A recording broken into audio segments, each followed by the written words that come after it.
جو لوگ اللہ تعالیٰ کی آیتوں پہ ایمان نہیں لاتے، ان کو اللہ تعالیٰ کبھی راہ پہ نہیں لائے گا اور ان کے لیے دردناک سزا ہوگی۔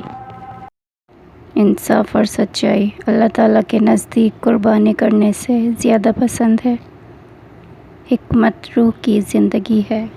جو شخص علم رکھتا ہے لیکن اس پر عمل نہیں کرتا، وہ اس مریض کی مانند ہے جو دوا تو رکھتا ہے مگر استعمال نہیں کرتا۔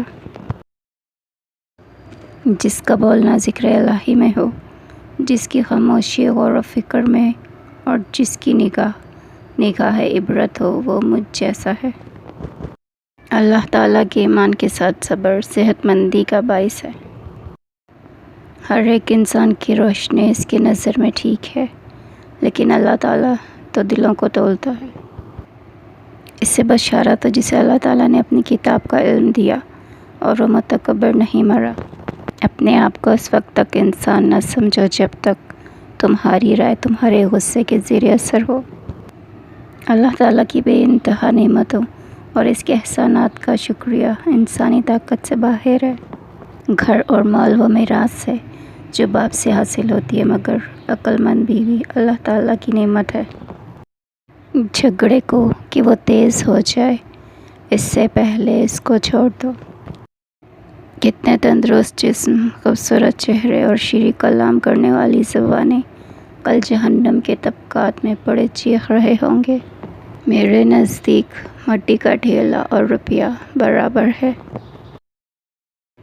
تھوڑا جو اللہ تعالیٰ کے خوف کے ساتھ ہو، اس بڑے خزانے سے جو رنج کے ساتھ ہو بہتر ہے۔ اے دنیا کو سونے چاندی کے لیے طلب کرنے والے، ترک دنیا بہت عمدہ چیز ہے۔ مالدار بہت دشواری کے ساتھ جنت میں داخل ہوگا۔ جب تمہاری روزی دوسروں کی روزی سے الگ ہو تو پھر یہ بے صبری اور پریشانی کیوں؟ جس شخص نے اپنے نفس پر قابو پایا، وہ اس شخص سے زیادہ طاقتور ہے جو تنہا ایک شہر کو فتح کر لیتا ہے۔ سچے کا تھوڑا سا مال جھوٹے کی بہت سی دولت سے بہتر ہے۔ اپنی ضرورتوں کو محدود کر لینا ہی بڑی دولت مندی ہے۔ جو شخص زندگی کی مناسب ضروریات سے زیادہ کا طالب ہو، وہ کبھی مطمئن نہیں ہو سکتا۔ عارضی دنیا ہے مطمئن نہ ہونا۔ میں جادوان جنت میں مطمئن تھا، اللہ تعالیٰ نے مجھے وہاں سے نکال دیا۔ ہر ایک کام کرنے سے پہلے اس کا انجام سوچ لو۔ اگر میں انجام سوچ لیتا تو جنت سے نہ نکالا جاتا۔ کام کرنے سے پہلے مشورہ کر لیا کرو، کیونکہ اگر میں فرشتوں سے مشورہ کر لیتا تو مجھے یہ تکلیف نہ اٹھانی پڑتی۔ حضرت آدم علیہ السلام۔